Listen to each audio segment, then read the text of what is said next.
Em Mateus capítulo 4, do versículo 1 até o versículo 11, está escrito assim: Então Jesus foi levado pelo Espírito ao deserto para ser tentado pelo diabo.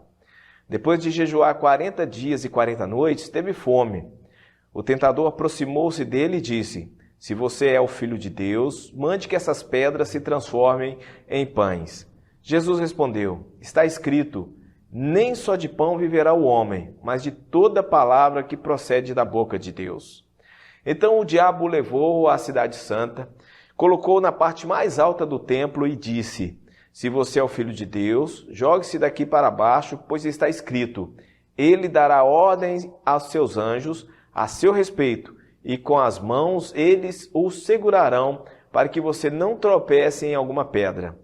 Jesus respondeu: Também está escrito, não ponha à prova o Senhor, o seu Deus. Depois o diabo o levou a um monte muito alto e mostrou-lhe todos os reinos do mundo e o seu resplendor. E lhes disse: Tudo isto lhe darei, se você se prostrar e me adorar. Jesus lhe disse: Retire-se, Satanás, pois está escrito, adore o Senhor, o seu Deus, e só a ele preste culto. Então o diabo o deixou, e anjos vieram e o serviram. A tentação que o inimigo procurou aplicar em Jesus atinge algumas áreas do cotidiano de nossa vida. É uma coisa em que devemos ficar atento, é o seguinte, que o diabo, vosso adversário, anda em derredor, bramando como um leão, buscando a quem possa tragar.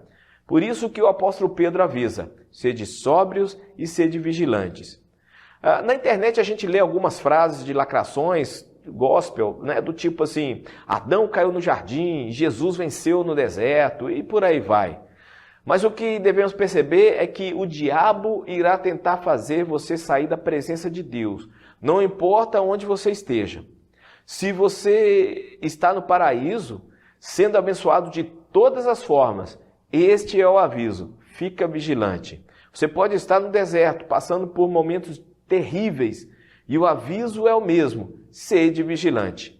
O que vai fazer diferença em sua vida para vencer as tentações é se você está cheio do Espírito Santo. No texto que eu acabei de ler, no início da mensagem, podemos perceber que a primeira tentação relatada por Mateus se refere a apetite, ou podemos ampliar e dizer que somos tentados na área de desejos de nossa carne. Jesus havia jejuado durante 40 dias e o texto fala que ele teve fome. Eu vou até aproveitar aqui e acrescentar uma curiosidade a isso. Em toda a Bíblia, antes de Jesus, mais 3 homens fizeram jejum de 40 dias. O primeiro foi Moisés, quando subiu ao Monte Sinai para receber as tábuas dos 10 mandamentos. O outro é Josué, que o acompanhou e ficou ao pé do monte nesse período. E o terceiro é o profeta Elias, ok? Vamos voltar para o texto. Jesus jejuou 40 dias e tinha fome. A tentação do diabo era para que Jesus usasse seu poder em proveito próprio. Por isso ele dizia, se tu és o Filho de Deus, manda que essas pedras se transformem em pães. Nós somos tentados a todo o momento a satisfazer nossos desejos e nossas necessidades físicas acima das necessidades espirituais. E a resposta de Jesus vale também para nós hoje. Nem só de pão viverá o homem, mas de toda palavra que procede da boca de Deus. É necessário que a gente busque a orientação na palavra de Deus para viver uma vida controlada pelo Espírito Santo.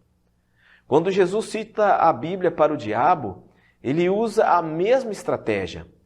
Leva Jesus até o alto do templo, diz para ele pular de lá e cita parte do Salmo 91 dizendo, ele dará ordens aos seus anjos a seu respeito e com as mãos eles o segurarão, para que você não tropece em alguma pedra. O que ele queria dizer com isso é que Deus não deixaria Jesus se machucar ao pular do templo. Se Jesus pulasse do templo, colocaria Deus à prova, forçando-o a realizar um milagre.